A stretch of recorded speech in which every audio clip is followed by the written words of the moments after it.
Hello friends and students, अस्सलामु अलैकुम। निज़ाम academy channel पे आप लोगों का वेलकम है, खैर मकदम है। आज हम लोगों की पर्सपेक्टिव इन एजुकेशन की दूसरी क्लास है। आज की क्लास में हम लोग बहुत सारे रिकमेंडेशंस को देखेंगे जो कि ब्रिटिश पीरियड में वो सारे रिकमेंडेशन आए थे। बहुत सारी कमेटियां बनी थी, बहुत सारे कमीशन बने थे। तकरीबन आज की क्लास में हम लोग 9 चैप्टर को क्लियर करेंगे। जैसा कि आपको स्लाइड में दिख रहा है कि मैकाले का जो मिनट्स आया था उसके बारे में देखेंगे, फिर वुड का डिस्पैच है उसके बारे में देखेंगे, फिर हंटर कमीशन क्या है, यूनिवर्सिटी कमीशन जो बनाया गया था उसमें क्या क्या पॉइंट हमको देखना है, फिर कलकत्ता यूनिवर्सिटी कमीशन क्या है, फिर आगे हम देखेंगे हार्टोंग कमेटी जो बनी थी उसकी क्या क्या सिफारिशें थी, फिर अबॉट एंड वुड की रिपोर्ट जो आई थी उसमें क्या चीज़ कही गई थी, फिर जाकिर हुसैन कमेटी क्या चीज़ है, और उसके बाद सार्जेंट रिपोर्ट, और बीच में मैंने एडम की रिपोर्ट को भी ऐड किया है। ये 1944 तक ये सब चलता है, यानी हिंदुस्तान के आज़ाद होने से पहले तक की जितनी कमेटियां बनी हैं, जितने कमीशन बने हैं, उनकी क्या क्या रिकमेंडेशंस हैं, क्या क्या पॉलिसियां बनी हैं, सबके बारे में आज की क्लास में, एक ही क्लास में हम लोग पढ़ लेंगे। ठीक है, आपको पता है 44 के बाद फिर क्या हुआ, फिर 1947 में हिंदुस्तान को आज़ादी हो गई। उसके बाद आज़ाद होने के बाद जो सारे कमेटियां बनी हैं, कमीशन बने हैं, उसको हम लोग अगली क्लास में पढ़ेंगे। ठीक है, तो आज हम लोग ब्रिटिश पीरियड में जितनी कमेटी, जितने कमीशन, जितने रिकमेंडेशंस, जितनी पॉलिसियां आई हैं, सबके बारे में देखने वाले हैं। तो चलिए एक एक करके हम लोग देखते हैं। आपको पता है कि पर्सपेक्टिव इन एजुकेशन TSDSC में जितनी पोस्टें हैं, चाहे आपकी लैंग्वेज पंडित की हो या स्कूल असिस्टेंट की हो, इसी के साथ आप देखेंगे सेकेंडरी ग्रेड टीचर की हो, सब में ये सिलेबस आपको मिलेगा। ठीक है, तो सबके लिए क्लास कॉमन है। चलिए आगे चलते हैं। देखिए, निज़ाम एकेडमी 22 करके टेलीग्राम चैनल है, इसकी लिंक डिस्क्रिप्शन बॉक्स में है। जो लोग नहीं जुड़े हैं इससे जुड़ जाएं। इसी के साथ चैनल को सब्सक्राइब ज़रूर कर लें ताकि आगे वीडियो अपलोड हो उसका नोटिफिकेशन आपको मिल जाएगा।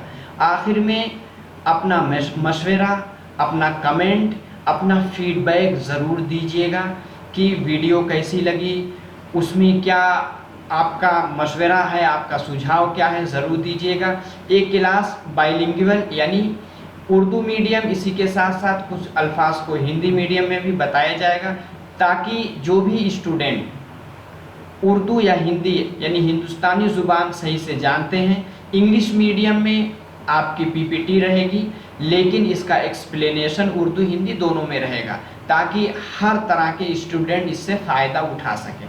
ठीक है, चलिए, क्योंकि देखिए तेलुगु मुझे आती नहीं, तेलुगु में ये चीज़ नहीं रहेगी। ठीक है, आगे चलिए। ये आपका सिलेबस है, सबका सिलेबस आपको पता है। 160 क्वेश्चन आएंगे और इसमें से पर्सपेक्टिव इन एजुकेशन के 20 क्वेश्चन आते हैं। ठीक है, एक एक नंबर से जो है आपकी मेरिट आगे पीछे हो जाती है। इससे पहली वाली क्लास में हमने हिस्टोरिकल डेवलपमेंट ऑफ एजुकेशन देख लिया, यानी प्री वैदिक काल में जो कुछ हुआ था, उसके बाद फिर ये जो है मुगल पीरियड में क्या क्या था। आज हम देखेंगे ब्रिटिश पीरियड में क्या क्या है। देखिए, आपका सिलेबस यही है, recommendations of various educational committee, education commission, educational policy during pre and post independent. आज प्री इंडिपेंडेंट वाला आज की क्लास में देखेंगे। देखिए, क्योंकि हिस्ट्री जो होती है थोड़ा लंबी होती है, लेकिन हम उसके सिर्फ पॉइंट को देखेंगे। सबसे पहले चलिए क्लास की जानिब आते हैं। आप लोग एक नोटबुक भी रखिएगा क्योंकि पॉइंट को लिखते जाइएगा, फिर बाद में आप रिवीजन कर सकते हैं। देखिए, मैकाले का मिनट, लॉर्ड मैकाले का मिनट। देखिए, जब अंग्रेज़ों ने पूरी तरह हिंदुस्तान को गुलाम बना लिया था, अब वो रहने बसने लगे थे, तो उन्होंने सोचा अब हिंदुस्तान की इतनी बड़ी आबादी है, इनको ऐसे ही नहीं छोड़ा जा सकता। फिर इनकी एक कमेटी बनी, उसमें डिसीज़न लिया गया कि हिंदुस्तान के लोगों को भी हम लोग अंग्रेज़ बनाएं, क्योंकि उनको उनकी जो कंपनियां खुल रही थी उसमें उनको जॉब दिलाना था, तो उस तरह के यहाँ एजुकेशन का कोई सिस्टम नहीं था। इसलिए लॉर्ड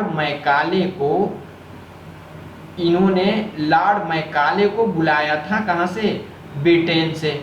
ठीक है, लॉर्ड मैकाले जो है 1813 में ये इंडिया आया।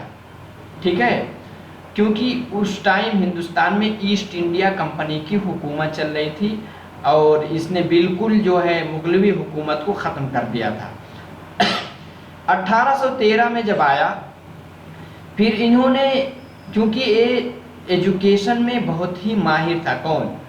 मैकाले, और ये ब्रिटिश वाली सोच रखता था। फिर इसको इन लोगों ने, जो ईस्ट इंडिया कंपनी ने जो कमीशन बनाया, उसमें इन्होंने कहा कि हिंदुस्तान में एजुकेशन के लिए हमें 1 लाख रुपया खर्च करना है। कितना? 1 लाख। 1 लाख रुपया खर्च करना, ऐसा पॉइंट याद रखिएगा। ठीक है, 1 लाख रुपया खर्च करना था। और उसने कहा कि पहले तुम हिंदुस्तान में एजुकेशन सिस्टम का थोड़ा सा सर्वे करो, और सर्वे करने के बाद फिर हमें एक रिपोर्ट दो कि किस तरह से जो है एजुकेशन पे सर्व किया जाएगा। उस टाइम इसने सर्वे करने के बाद इसने फिर जो है रिपोर्ट सौंपी। क्या? ठीक है, इसने जो है रिपोर्ट को 1800, देखिए 1834 में, ये 1813 जो है 1813 में ईस्ट इंडिया कंपनी ने एक कमेटी बना करके ये रिजोल्यूशन पास किया था कि हिंदुस्तान में एजुकेशन सिस्टम पे सर्वे किया जाए, फिर उस पर हमें 1 लाख रुपया खर्च करना है। ये तो 1813 में हुआ था। ठीक है, और लेकिन लॉर्ड मैकाले को बुलाया गया था 1834 में, 1813 में नहीं बुलाया गया था। ठीक है, इसको सही कर लीजिएगा, 1834 में इसको बुलाया गया था। उस टाइम हिंदुस्तान के जो जनरल थे वो कौन थे? Lord William Bentinck. ठीक है, गवर्नर जनरल, क्योंकि उस टाइम गवर्नर जनरल हुआ करते थे, तो उस टाइम के जो गवर्नर जनरल थे कौन थे? विलियम बेंटिक थे।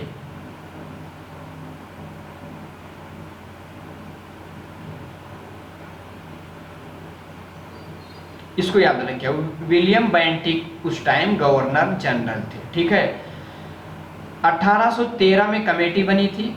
उसके बाद फैसला हुआ था कि 1 लाख रुपया सर्व करना है। 1834 में मैकाले आया। अब लॉर्ड मैकाले जब आया, उन्होंने उसको बंगाल, क्योंकि आपको पता है ईस्ट इंडिया कंपनी कहाँ? बंगाल ही इनका कैपिटल हुआ करता था।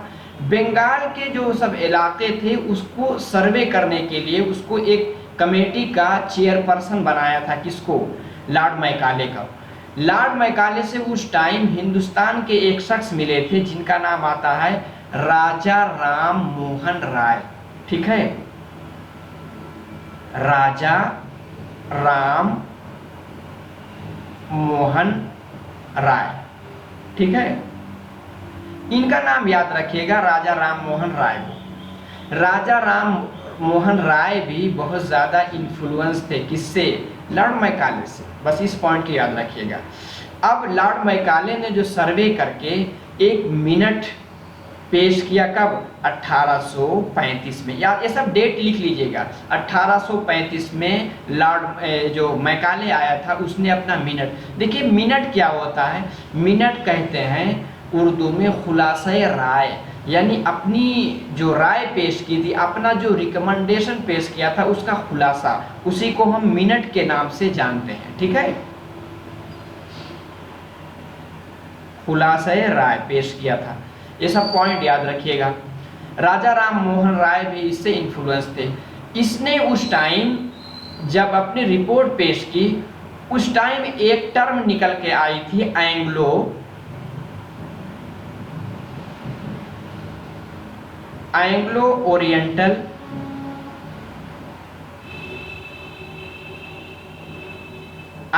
Oriental controversy.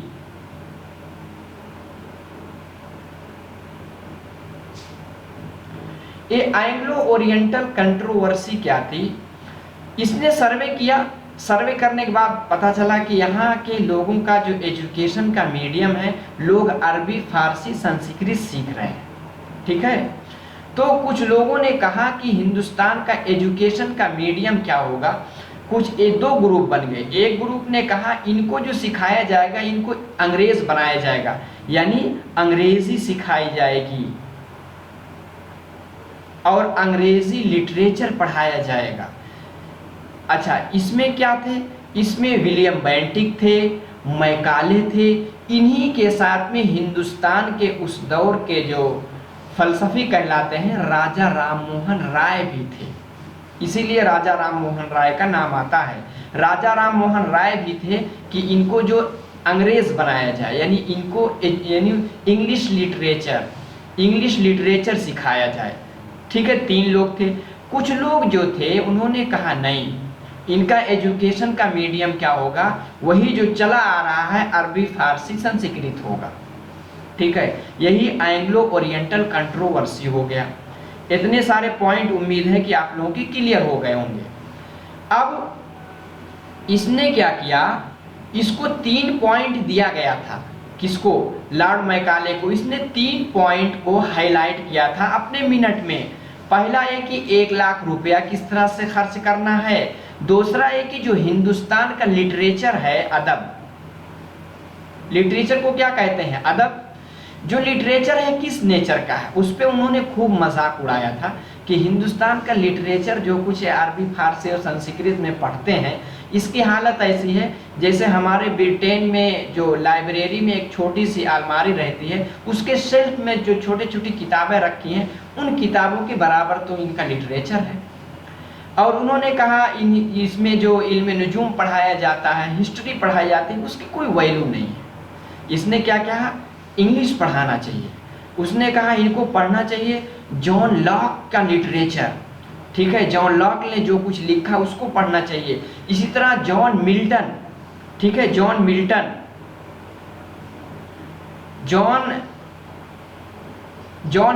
का जो लिटरेचर है, उन्होंने जो पोइट्री लिखी है उसको पढ़ना चाहिए। ठीक है, और इन्होंने एक सिफारिश की थी कि ये सब जो सबको एक तरफ से एजुकेशन देते हैं, ये सब नहीं देना चाहिए। इन्होंने कहा था डाउनवर्ड फिल्ट्रेशन थ्योरी, इसी ने पेश किया था, मैकाले ने। पूछा जा सकता है, आ सकता है आपका, क्या? Downward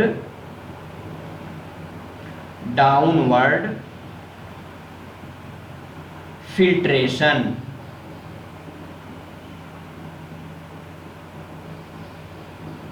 theory. Downward filtration theory क्या थी, इसको अपनी जुबान में समझिए। इसने कहा सबको एजुकेशन देने की ज़रूरत नहीं है। जो थोड़ा माइंडेड लोग हैं, जो पढ़े लिखे लोग हैं, जो फाइनेंशियली थोड़ा सा स्ट्रांग हैं, उन्हीं लोगों को, गिने चुने लोगों को आप तालीम दे दीजिए। बाकी लोग उनसे खुद ही उनकी सोहबत में रह करके थोड़ा मोड़ा नॉलेज हासिल कर लेंगे। यानी जिसको छनाई का सिद्धांत कहते हैं, यानी ऊंचे लोगों से छन छन करके इनके पास एजुकेशन आ जाएगी। तो डाउनवर्ड फिल्ट्रेशन थ्योरी भी किसने दी है? इन्होंने। बस इतने सारे पॉइंट इसमें देखना ज़रूरी है, और पूरी हिस्ट्री और पूरा डॉक्यूमेंट, पूरा मिनट पढ़ने की ज़रूरत नहीं है। अगर आपको समझ में आया, अच्छा लगा, तो एक बार कमेंट बॉक्स में ज़रूर बताएं। हम लोग आगे चलते हैं। देखिए, अब मैकाले के कुछ जो इसने सिफारिश की थी, कुछ स्लाइड फॉर्म में है। यानी English should be the medium of instruction, यानी इंग्लिश क्या है? मीडियम ऑफ इंस्ट्रक्शन होनी चाहिए। इंग्लिश इज़ अ की टू नॉलेज। इसने बताया था क्या नहीं कि जॉन मिल्टन, जॉन लॉक का लिटरेचर इनको पढ़ना चाहिए, इंग्लिश मीडियम यानी इंग्लिश लैंग्वेज हासिल सीखना चाहिए। Indians are eager to learn English, इसने कहा कि हिंदुस्तान लोग चाहते हैं कि इंग्लिश सीखें। हवाला किसका दिया था? राजा राम मोहन राय का। European literature should be taught at educational institution, educational institution में जो यूरोपियन लिटरेचर है, यानी जो जॉन लॉक का लिटरेचर है, जॉन मिल्टन का लिटरेचर है, विलियम शेक्सपियर का लिटरेचर है, इसको पढ़ाना चाहिए। ठीक है, इसने क्या कहा? ग्रांट गिवन टू सच यानी regional institution can be utilize for spreading English in India. जो ग्रांट देना है, यानी 1 लाख रुपए की जो बात हुई थी, 1 लाख रुपया खर्च करना है किस पे? अंग्रेजी जुबान को फैलाने के लिए। ठीक है, उम्मीद है कि समझ में आया होगा। उसके बाद एक एडम आते हैं। कौन आते हैं? एडम। एडम कब आए थे? 1818 में एडम जो है ब्रिटिश से भारत आया था। ठीक है, ये भी बहुत पढ़ा लिखा था। अच्छा, एडम से भी बहुत ज़्यादा मुतासिर थे कौन? हमारे राजा राम मोहन राय जी। ठीक है, अब ये जब आया उस टाइम भी विलियम बेंटिक था। कौन था? विलियम बेंटिक, जो गवर्नर जनरल विलियम बेंटिक था, क्योंकि वही पीरियड है जो मैकाले वाला है। ठीक है, विलियम बेंटिक था। इसने इसको सर्वे करने के लिए क्या, बंगाल के कुछ ज़िले, कुछ शहर को, इसी की तरह उससे सटे हुए बिहार के इलाकों का सर्वे करने के लिए इसने क्या किया था? इसको कमेटी का अध्यक्ष यानी कमेटी का सदर बनाया था। इसने 3 रिपोर्ट पेश की थी। पूछा जा सकता है, एडम ने एक रिपोर्ट 1835 में, दूसरी रिपोर्ट 1836 में, तीसरी रिपोर्ट 1838 में पेश की थी। एडम की 3 रिपोर्ट आई थी। इस डेट को याद रखिए, पूछा जा सकता है आपका। ठीक है, इसने सर्वे में इसको, जैसे आप देखेंगे बंगाल के कुछ हैं मुर्शिदाबाद, इसी के साथ बीरभूम, ये सब शहर, ये सब जिले अब अभी भी आप देखेंगे बंगाल में अभी हैं। ये सब बुर्दमान, इन सब का इसने सर्वे किया था। ठीक है, तीनों रिपोर्ट अलग अलग पेश की थी। ठीक है, इसमें उसको सर्वे करने का था कि एजुकेशन का जो फॉर्म है, किस तरह की एजुकेशन लोग हासिल कर रहे हैं, और इसी के साथ जो एजुकेशन का इंस्टीट्यूशन, जो स्कूल है, जो मकतब है, वो किस तरह से हैं, किस तरह से फैले हुए हैं। ठीक है, और आबादी के अनुसार, यानी जिस तरह की आबादी है, पॉपुलेशन है, उसके मुताबिक क्या स्कूल लोगों के पास हैं कि नहीं। ठीक है, इन तीनों रिपोर्ट में इन सब चीज़ों को उसने पेश किया था। उसने यही बताया था कि एजुकेशन में अक्सर लोग क्या है, अरबी, फारसी, संस्कृत सीखते हैं, रिलीजियस एजुकेशन सीखते हैं। ठीक है, ये सब देखिए, ये जो मैकाले है, लॉर्ड मैकाले में एक चीज़ को याद रखिएगा, इसने क्या किया था, क्योंकि उस टाइम एजुकेशन यानी रिलीजियस एजुकेशन दी जाती थी। लॉर्ड मैकाले ने रिलीजियस एजुकेशन यानी धार्मिक यानी मजहबी पढ़ाई पर बैन लगाने की बात की थी। इसने एक पॉइंट ये भी याद रखिएगा। ठीक है, अब इसने जो है, इसने भी बताया था, क्योंकि इसने भी रिपोर्ट यही दी थी कि लोग रिलीजियस एजुकेशन ज़्यादा हासिल कर रहे हैं। ठीक है, एडम की रिपोर्ट हो गई। आगे चलिए, इसमें ज़्यादा पॉइंट नहीं है। आगे है वुड का डिस्पैच। अब आगे आए वुड का डिस्पैच। इन्होंने, डिस्पैच का मतलब क्या, एक रिपोर्ट इन्होंने पेश की थी। वुड का नाम सर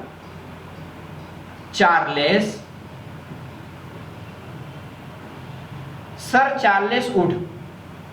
ठीक है, ये भी बहुत बड़ा एजुकेटेड पर्सन माना जाता था। ये भी कहाँ से, ब्रिटेन ही से आया था। इसको ईस्ट इंडिया कंपनी ने कुछ जिम्मेदारी सौंपी थी। ठीक है, कि तुम एक करिकुलम डिज़ाइन करो। क्या? एक सलेबस। ठीक है, एक दर्सियात, एक करिकुलम डिज़ाइन करो कि क्योंकि इसने सर्वे, क्योंकि एडम की रिपोर्ट आ चुकी थी, लॉर्ड मैकाले ने अपनी रिपोर्ट, अपना मिनट पेश कर दिया था, तो वुड को बनाया गया, इनको बनाया गया कि तुम एक खाका बनाओ कि हिंदुस्तान में एजुकेशन किस तरह से दिया जाएगा। ठीक है। वुड का जो डिस्पैच है, इस डिस्पैच को मैग्ना कार्टा ऑफ एजुकेशन कहा जाता है। इस पॉइंट को जरूर रखिएगा कि किसकी रिपोर्ट को मैग्ना कार्टा ऑफ एजुकेशन कहा गया। Magna carta of education, Magna carta of education would के डिस्पैच को कहा गया। ठीक है, इस पॉइंट को याद रखिएगा। इसने जो 1854 में जो अपना डिस्पैच जारी किया था, इसका डिस्पैच तकरीबन 50 साल तक चला। ठीक है, इसने क्या क्या सिफारिश की थी थोड़ा सा याद समझ लीजिएगा। इसने कहा था जो एजुकेशन, यही एक ऐसा बंदा है जिसने सिस्टम से बताया था प्राइमरी एजुकेशन, प्राइमरी, मिडिल के बाद इसने हाई स्कूल, ठीक है, यानी सेकेंडरी, सीनियर सेकेंडरी और उसके बाद कॉलेज के बाद यूनिवर्सिटी। तो इसने सिस्टम से सारा बताया था कि हिंदुस्तान में इस तरह का पढ़ाई होनी चाहिए। पहले प्राइमरी एजुकेशन, फिर मिडिल यानी 6 से 8 तक, फिर हाई स्कूल यानी 9 10, उसके बाद क्या है 11 12 यानी इंटरमीडिएट, उसके बाद कॉलेज लेवल की, फिर यूनिवर्सिटी लेवल की एजुकेशन, सारा खाका उसने पेश किया था। उसने अपनी सिफारिश में पेश किया था प्राइमरी एजुकेशन और यानी मिडिल एजुकेशन, इसका मीडियम 2 रखा जाना चाहिए। जिसका मन कहे अरबी फारसी संस्कृत मीडियम ले ले और जिसका मन कहे इंग्लिश मीडियम ले ले। बहुत ज़्यादा स्ट्रिक्ट की बात इसने नहीं, इसलिए इसको माना भी गया, 50 साल तक चला भी। ठीक है, और इसने कहा था, क्योंकि इसने कहा यूनिवर्सिटी भी बनाई जाए। वुड ने अपने डिस्पैच में कहा था यूनिवर्सिटी भी बनाई जाए। कहाँ कहाँ यूनिवर्सिटी? एक कलकत्ता, ठीक है, जो आजकल कोलकाता के नाम से जाना जाता है, एक मुंबई, एक तीसरा मद्रास जो आज चेन्नई हो गया है, क्योंकि उधर ही इन लोगों का सारा बोलबाला था। इसने कहा कलकत्ता, मुंबई, मद्रास में यूनिवर्सिटी भी बने। और यूनिवर्सिटी का पैटर्न क्या है? जो लंदन की यूनिवर्सिटियां हैं उस तरह का सिलेबस उसमें डिज़ाइन किया जाए ताकि लोगों को थोड़ा एजुकेटेड बनाया जाए। किसने कहा था? इसी ने कहा था। ठीक है, और क्या कहा था? जो मैकाले ने कहा था डाउनवर्ड फिल्ट्रेशन थ्योरी, यानी कुछ गिने चुने लोगों को पढ़ाया जाए, बाकी लोगों को जो है ना पढ़ाया जाए। इन्होंने कहा नहीं, सबको एजुकेशन देना चाहिए। ठीक है, इसीलिए इसको बहुत ज़्यादा माना गया। इसने क्या वीमेन एजुकेशन की बात की है।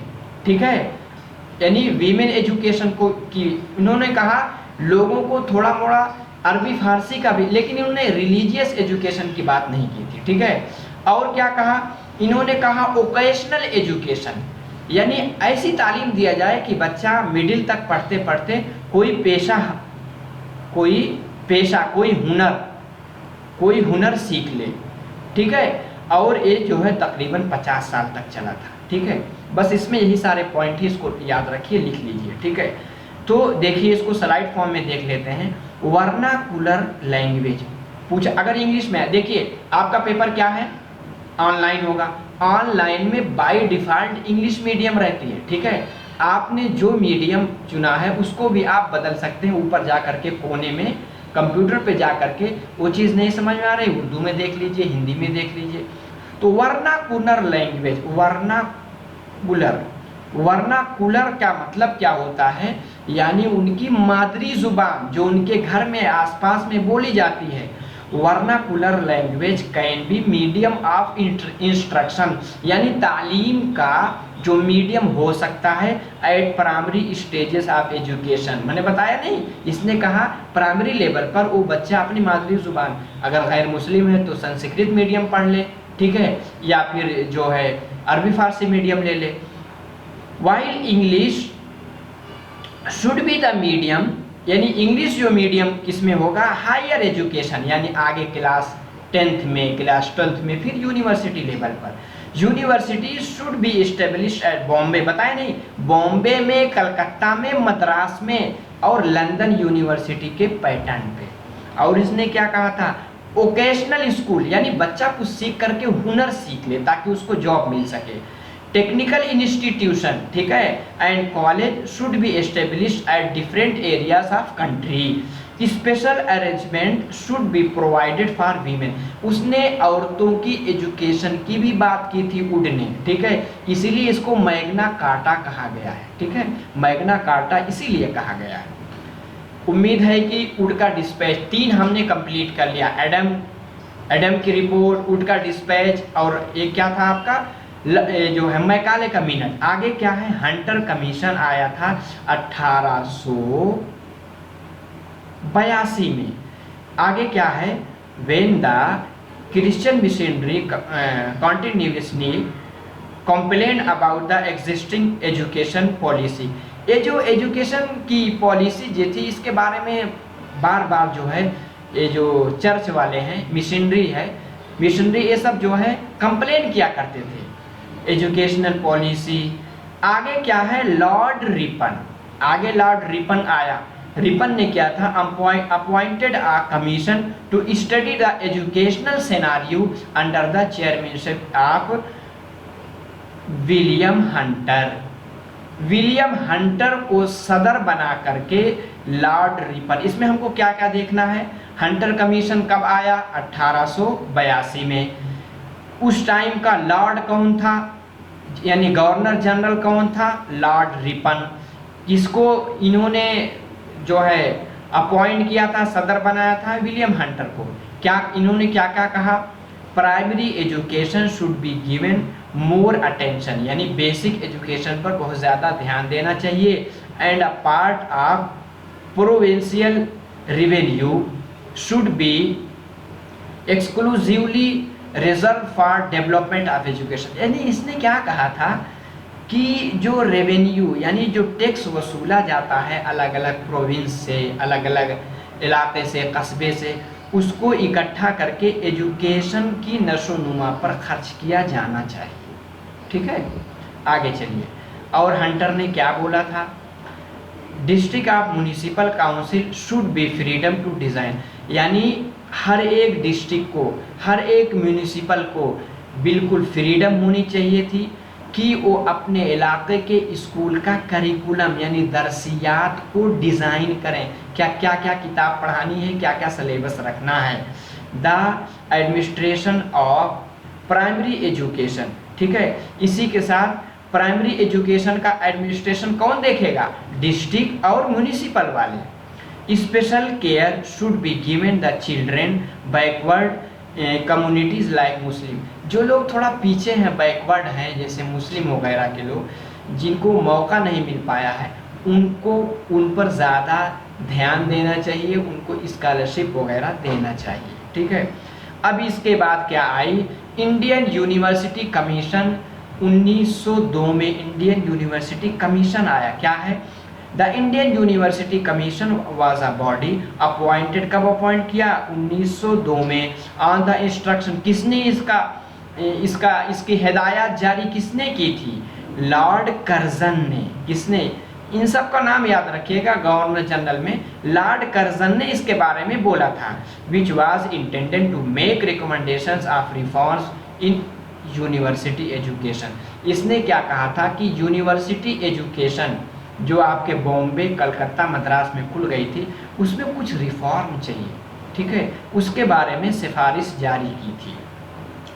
The system of spend and syndicate of universities, यानी जो यूनिवर्सिटी में जो कमेटी, जो मजलिसें हैं और उसमें जो कुछ खर्च किया जाता है, शुड बी रेडी ऑर्गेनाइज, उसको सही से ऑर्गेनाइज किया जाना चाहिए, ठीक है।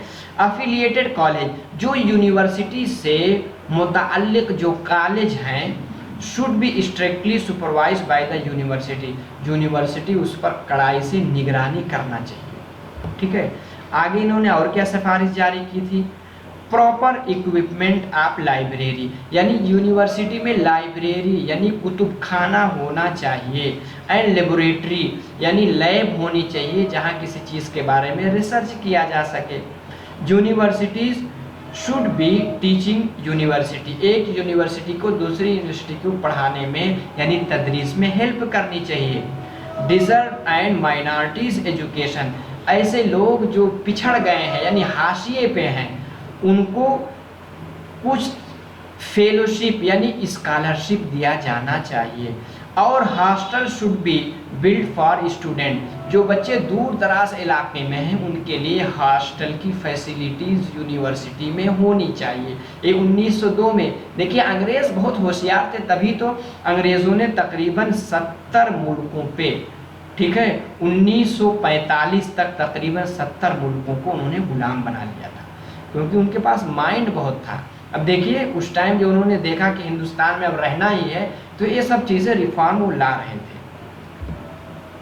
आगे कलकत्ता यूनिवर्सिटी कमीशन 1917 में बना था। इसमें इन्होंने क्या कहा, 1917 में government appointed the Calcutta university commission to study यानी मुताला करने के लिए एंड रिपोर्ट देने के लिए on the problems of university education, university education पर क्या क्या मसाइल आते हैं उनके बारे में आप अपना रिकमेंडेशन दीजिए। अंडर द चेयरमैनशिप, चेयरमैनशिप किसकी, ये सब चीज़ें पूछी जा सकती है। कलकत्ता यूनिवर्सिटी कमीशन कब बना, 1917 में।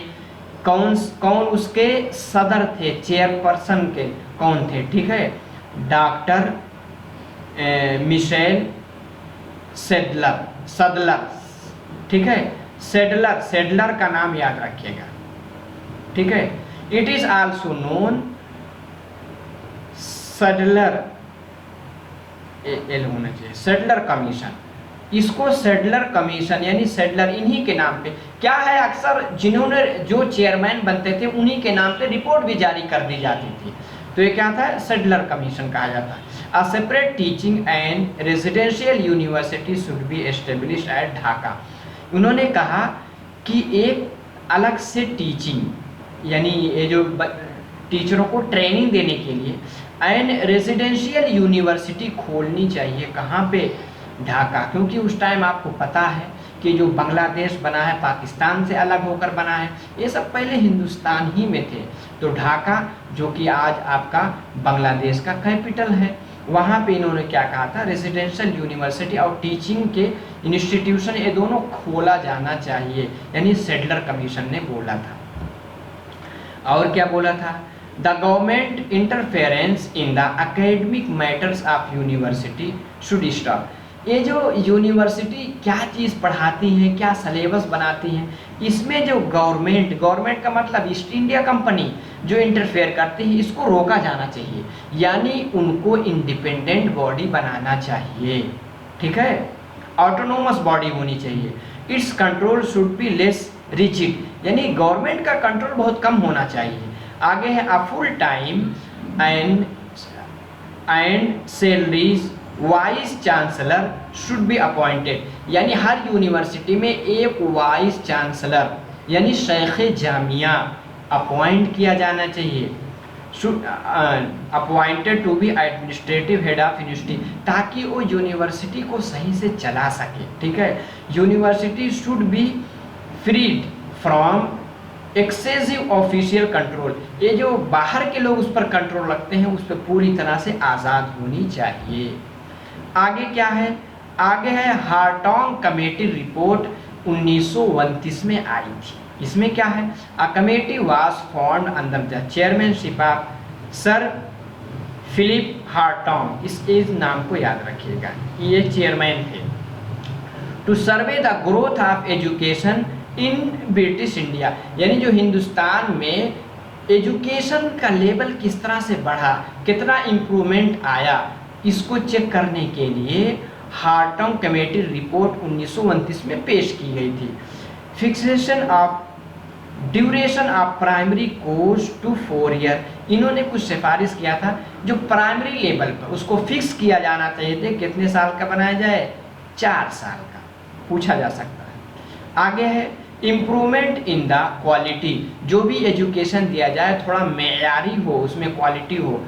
ट्रेनिंग स्टेटस, टीचरों को ट्रेनिंग दिया जाए ताकि ट्रेंड होकर पढ़ाएं। पे, उनको अच्छी तनख्वाह, इनको सैलरी भी दी जाए।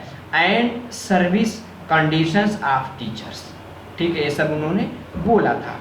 आगे क्या है, आगे है वुड और एबोट, ये दो लोग हैं, दोनों ने मिल करके रिपोर्ट पेश की थी 1936-37 में।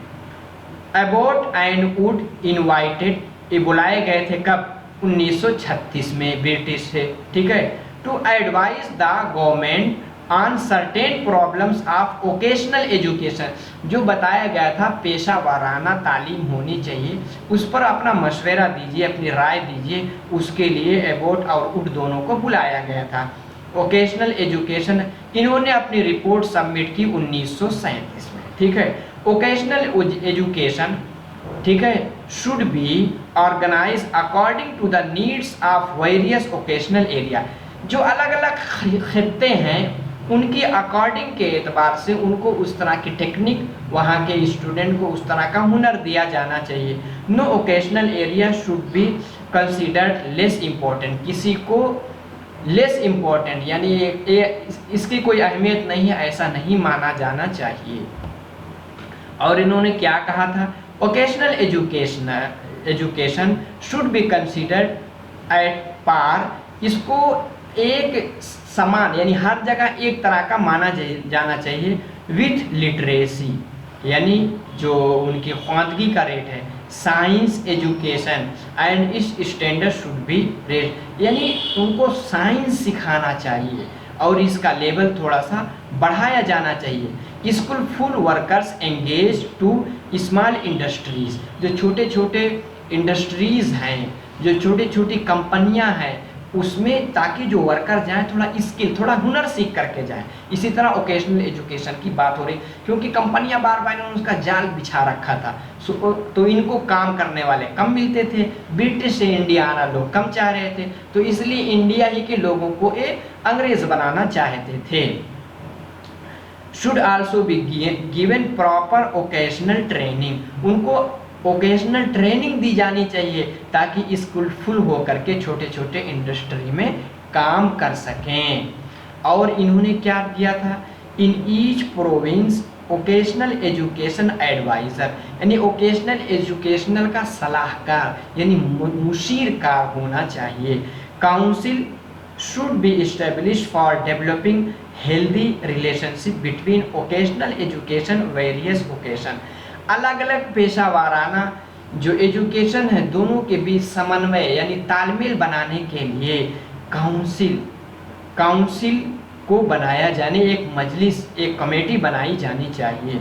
पार्ट टाइम क्लास भी ली जानी चाहिए, पार्ट टाइम एजुकेशन आजकल यूनिवर्सिटी में है, डिप्लोमा सर्टिफिकेट चलता है। Should B opened for persons engage in various occasion, जैसे कोई इंडस्ट्री वगैरह में काम कर रहे हैं, पता चला काम करके 5 बजे छुट्टी मिल गई, तो यूनिवर्सिटी में कुछ ऐसा कोर्स जो 6 से 9 तक आप देखेंगे, बड़ी बड़ी यूनिवर्सिटी यहाँ देखेंगे इफ्लू में, इसी की तरह मौलाना आज़ाद यूनिवर्सिटी आप मानू में, और फिर यहाँ उस्मानिया और दिल्ली वगैरह में देखेंगे जामिया है, JNU है, DU है, यहाँ सब भी पार्ट टाइम चलता है, ठीक है।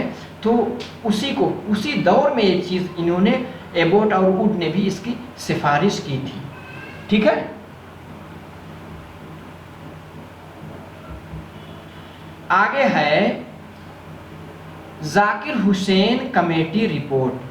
जाकिर हुसैन कमेटी रिपोर्ट कब आई थी, 1937 में आई थी। कब आई थी, 1937 में। देखिए डॉक्टर जाकिर, अब देखिए अब इधर क्या है, अब इधर आते आते हिंदुस्तान के लोग बगावत पे उतर गए थे और भारत छोड़ो आंदोलन चलने लगा था 1942 में, ठीक है। तो गांधी जी जब अफ्रीका से आए थे तो उनको भी एजुकेशन पे थोड़ा फिक्र हुई थी, तो इन्होंने जाकिर हुसैन के साथ मिल करके वर्धा एक जगह है जो कहाँ पे है, गुजरात में है, वहाँ इन्होंने एक कमेटी बनाई थी। कमेटी का चेयरपर्सन डॉक्टर जाकिर हुसैन जो हिंदुस्तान के प्रेसिडेंट भी बने थे, फिर अलीगढ़ मुस्लिम यूनिवर्सिटी के चांसलर, फिर जामिया मिल्लिया इस्लामिया के भी बने। ठीक है, तो डॉक्टर जाकिर हुसैन का नाम आप लोग जानते हैं, सदर जमहूरिया भी थे। इनकी रिपोर्ट पेश की गई 1937 में। इसको वर्धा एजुकेशन के नाम से भी जाना जाता था। ठीक है, वर्धा एजुकेशन के साथ बुनियादी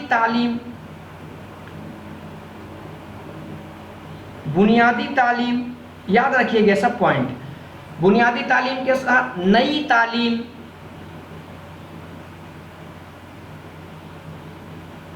तालीम, वर्धा एजुकेशन, बुनियादी तालीम, नई तालीम, सब इसी का नाम है।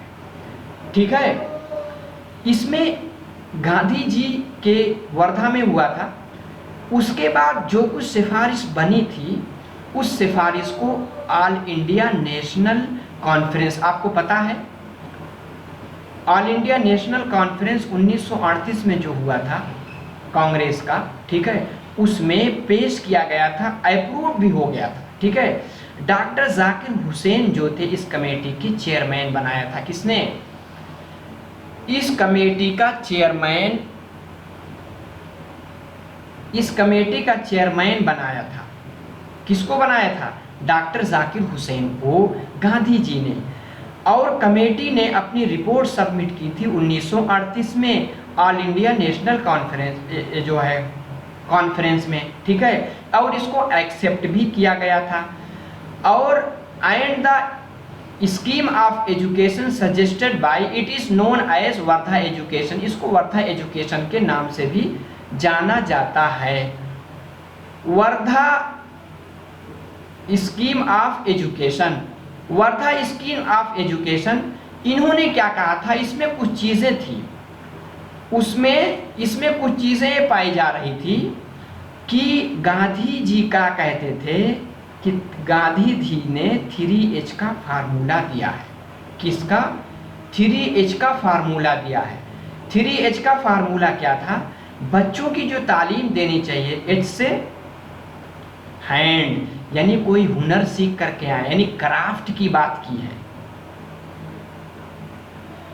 दूसरा हैंड, हार्ट, हैंड और हेड। हैंड यानी बच्चा कुछ हाथ से हुनर सीख ले, हार्ट यानी अफेक्टिव डोमेन उनका डेवलप होना चाहिए, जो कि आप ब्लूम्स की टैक्सोनॉमी से मिलता जुलता है। पहले एज से हैंड यानी कुछ हुनर सीख ले। हार्ट का मतलब क्या? इमोशनल डेवलपमेंट भी उसका हो। उसी के साथ हेड यानी कॉग्निटिव डेवलपमेंट हो। इसकी बात इन्होंने गांधी जी ने की थी। Basic craft is to be serve the centre of the institution, the area is not to be teach some handicraft side by side with liberal education. इन्होंने क्या कहा था कि जो बच्चों को जो तालीम देनी चाहिए, 7 से 14 साल तक के बच्चे को फ्री एजुकेशन देना चाहिए। इस रिपोर्ट में कहा गया, तो जाकिर हुसैन रिपोर्ट है। ठीक है, उन्होंने कहा कुछ उनको क्राफ्ट सिखाया जाना चाहिए। क्राफ्ट यानी दस्तकारी, कोई हुनर लेकर आए। ठीक है, और उसी के साथ इन्होंने कहा एजुकेशन का मीडियम उनकी मादरी जुबान होनी चाहिए। ये सब चीजें इन्होंने जारी की थी। ठीक है, और आगे चलिए। वर्धा एजुकेशन कमीशन में the scheme is to be self supporting the extent of covering teachers यानी salaries and aim to make pupils self supporting, यानी ताकि बच्चे थोड़ा मिडिल एजुकेशन करके क्या हो जाएं, थोड़ा सा कोई हुनर यानी हुनर सीख करके कमा खा सकें। The completion of the course, जैसे उनका कोर्स पूरा हो कोई हुनर सीख लें। Instruction is closely coordinated with the child's life, क्योंकि उन्होंने कहा था कि बच्चे का एजुकेशन उनके लाइफ से जुड़ा हुआ हो, वो हुनर की बात करते थे। His home and village craft and occupation, उसके गांव में आसपास के लोग जो चीज़ खरीदते बनाते हैं उसको सीख सके बच्चा 14 साल, क्योंकि उस टाइम गरीबी बहुत थी, ठीक है। तो क्राफ्ट एजुकेशन का कंसेप्ट 7 से 14 साल तक बच्चे को फ्री कंपलसरी एजुकेशन का कंसेप्ट इसमें दिया गया, ठीक है। बहुत अच्छा था। इसी के तहत जामिया मिलिया इस्लामिया में एजुकेशन डिपार्टमेंट भी खोला गया था, इसी के तहत। लेकिन बाद में क्या हुआ, उसके बाद क्या नाम है, सेकंड वर्ल्ड वार शुरू हो गया, इतने ठंडे बस्ते में चला गया। 1947 में हिंदुस्तान फिर आज़ाद भी हो गया, ठीक है। आगे है 1944 में सार्जेंट रिपोर्ट। सार्जेंट रिपोर्ट 1944 में आई थी। सार्जेंट रिपोर्ट ने क्या क्या कहा था देख लीजिए। उन्होंने कहा था 6 से 11 साल तक के बच्चों को फ्री एंड कंपलसरी एजुकेशन दी जानी चाहिए। 11 साल के बाद, बेसिक एजुकेशन के बाद हाई स्कूल होना चाहिए। क्या होना चाहिए? High school. हाई स्कूल में 11 से 17 साल तक रहेगा। इन्होंने इंटरमीडिएट की बात नहीं की। उसके बाद यूनिवर्सिटी लेवल की एजुकेशन होनी चाहिए। उन्होंने कहा था कि 40 साल के अंदर, यानी 1984 तक पूरा हिंदुस्तान एजुकेटेड हो जाएगा। हालांकि अभी तक नहीं हो पाया, ठीक है। तो सार्जेंट रिपोर्ट कब आई थी? 1944 में। इन्होंने 6 से 11 साल तक बच्चे को फ्री एंड कंपलसरी एजुकेशन की बात की थी। फिर 11 से 17 साल तक हाई स्कूल, उसके बाद यूनिवर्सिटी। ये सब पॉइंट याद रखिएगा। तो यही चीज़ कहा जा रहा है 1944 में, ठीक है। The Central Advisory Board of Education submitted the comprehensive report and post-war educational report। आपको पता है कि जंग आज़ादी से पहले नोन एज सार्जेंट रिपोर्ट के नाम से जाना जाता था। Put forward a system of universal compulsory and free education. देखिए 14 साल नहीं, 6 से 11 दिया था इन्होंने कंसेप्ट, अक्सर जगह यही लिखा है। उसके बाद 11 से 17 तक हाई स्कूल की बात, उसी हाई स्कूल ही में इंटरमीडिएट की किताबें पढ़ लेगा। इन्होंने इंटरमीडिएट की बात नहीं की है, ठीक है। For all boys girls between the age of 6 से 11 साल तक की बात की थी। आगे इन्होंने क्या कहा था? High school course should cover 6 year. High school course को, यानी 11 है, 11, 12, 13, 14, 15, 16, 17, यहाँ तक हाई स्कूल ही माना था। उसमें क्या है? हाई स्कूल और इंटरमीडिएट की सारी किताबें पढ़ाई जानी थी। The normal age of admission, इसमें क्या था? 11 साल। यानी हाई स्कूल में बताया नहीं, 6 से 11 साल तक क्या था? Free education, basic education. 11 साल के बाद हाई स्कूल में जाएगा, 6 साल तक रहेगा। ये सार्जेंट रिपोर्ट थी, ठीक है। And high school should be the 2 main type. High school 2 तरह के होंगे, एक एकेडमिक होंगे, एक टेक्निकल। कुछ होंगे जिनको जुबान वगैरह सिखाई जाएगी, कुछ लोगों को कोई हुनर सिखाया जाएगा, ठीक है। तो अब देखिए 1944, फिर उसके बाद आपको पता है कोल्ड वार, क्या नाम है, दूसरी जंग अजीम शुरू हो गई थी। फिर जो है हिंदुस्तान आज़ाद हो गया 1947 में। ये सब चीज़ें पूरी हो गई। तो तकरीबन 10 चीज़ें हैं जो हमने कवर कर ली। जाते जाते एक बार ज़रूर आप फीडबैक देकर जाइए। नए हैं तो सब्सक्राइब ज़रूर कर लीजिए। निज़ाम एकेडमी 22 चैनल से जुड़ जाइए, यहाँ आपको लिंक मिल जाया करेगी कि क्लास कब होने वाली है। लाइक करके जाएं, दोस्तों को शेयर भी कर दें, ठीक है। चैनल को सब्सक्राइब ज़रूर कर लीजिए, क्योंकि सब्सक्राइब करेंगे आगे वीडियो तभी आपको मिलेगी। वीडियो कैसे लगी ज़रूर बताइए। मेरी दुआएं आपके साथ हैं, आपको एक रिस्पेक्टेड फुल जॉब मिले। आज की क्लास में इतना ही, फिर मिलते हैं। अस्सलाम वालेकुम।